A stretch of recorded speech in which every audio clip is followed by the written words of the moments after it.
Colonel Gaddafi says he's accepted a peace proposal to end the conflict in Libya. It calls for an immediate ceasefire, the delivery of humanitarian aid and talks with the rebels on a political settlement. The African Union proposal will now be put to the rebels, but they're unlikely to take Gaddafi at his word. Middle East correspondent Ben Knight. Moamar Gaddafi likes to call himself the King of Africa. But these African leaders came to his tent not to pay their respects, but to try to convince the man who promised to fight to the end to accept a ceasefire. The African Union plan calls for an end to the fighting, safe passage for humanitarian aid, and even for peacekeepers on the ground. But not, apparently, for the exit of Moamar Gaddafi.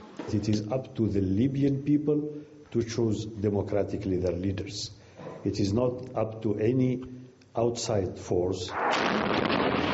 The rebels have said they won't accept anything but the removal of the regime.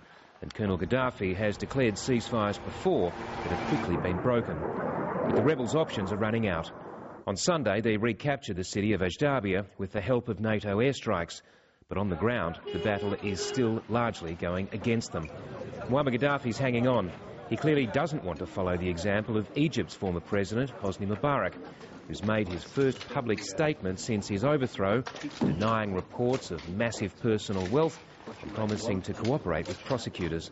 I am still pained by what my family and I are facing due to fraudulent campaigns and allegations that seek to harm my reputation.